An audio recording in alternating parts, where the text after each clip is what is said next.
isangemwo nawe rero niwabona uri uwa mbere uzugerageze gukora ivya mbere nk'uwa mbere kuko uwa kabiri akora cyane kugira ngo abe uwa mbere nawe ugerageje gukora cyane kurenza uwa mbere kandi uri uwa mbere ucika uwa zero.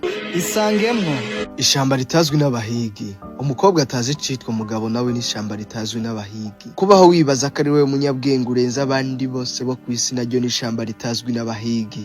Isangemwo nawe nje kukubwira ko nta shamba na rimwe riri kw'isi ritazwi n'abahigi, ahubwo ishamba ryose rigira uwarimenyereye, ishamba ryose rigira umuhigi amenyereye kurihigamo. Vyatanguye ari ugutega udutego rusanzwe kuko nari nkiri muto, ariko nakunda kujana n'abakuze mu ruhigi. Buri gihe iyo twubuye twaranezerwa tukishima tugaserebra, ariko kenshi twahiga mu mashamba twegereye.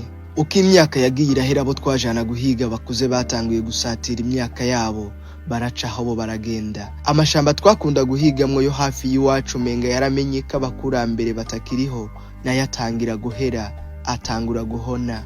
Naje kubona ko bitacoroshe kugira ngo mbone amashamba yo guhigiramo ari hafi y'iwacu, niyumvira guhigira mu mashamba ya kure. Kubera ko wahoze ari umuhigi iteka ryose yamara umuhigi, umunsi umwe naje gufata igihe canje za guhiga mu ishamba rya kure.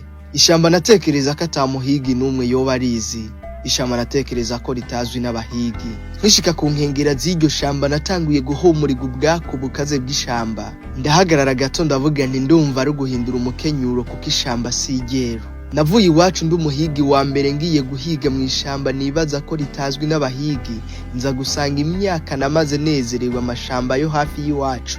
Sanga kwari kwihenda kuko iryo shamba nasanze ryuzuyemwo ibikoko narinzi ko vyahonye, ibikoko narinzi ko bitakibaho. Naje gusanga y'ibikoko by'inkazi ntazi n'uburyo no bitegamo kuko ababitega barabakurambere banje bo bari baramaze gucaho. Kandi caje gutuma ntamenya kubitega bino bikoko nuko nasigaye ndahigira mu mashamba bitakibarizwamwo.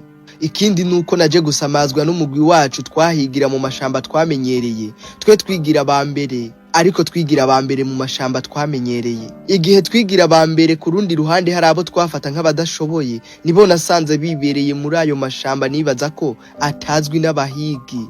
Naje kubiyumvira ko cane subiza ubwenge nyuma sanga nanone haba nibo bahigi bambere b'abanyabwenge kuko bakibona ko amashamba atangiye guhera yo hafi twegereye. Aba bakoresheje ubwenge bwinshi cyane bariyumvira nti ese ko amashamba twegereye tubona atanguye guhona, ibikoko biri muri aya mashamba bikaze bizoca vyerekeza he?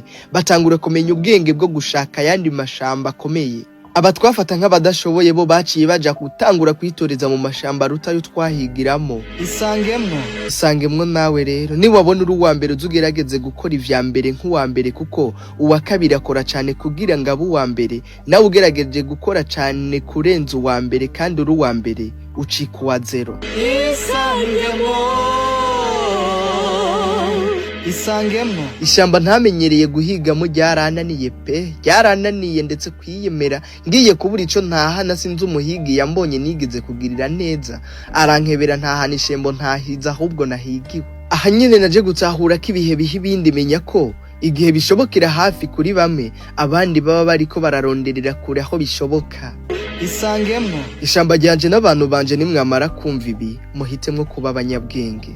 Inshuti sinzi ishamba uhigiramo uyo munsi ryariyo, ariko ndabizi kuri umuhigi kandi uwahoze ari umuhigi iteka ryose yamara umuhigi. Ubuzima nibwaguhira uno munsi ukabona urajya urahaga, ntuze wiyumvire ko abandi bose bahaze. Oya, dushobora no guhigira mu mashamba amwe ukaronka je nkabura canke nkaronka wewe ukabura.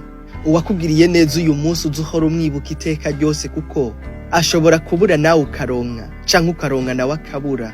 Ariko mumaze kumenyera ubuzima bwo gusangirira hamwe ibyabonetse, umuhigi wese ahako mugenzi we. Sinzi ishamba ritazwi n'abahigi, ariko ndazi neza ko buri muhigi wese azi ishamba amenyereye guhigamo. Buri muhigi wese agira ubuzowefu mu ishamba yamenyereye.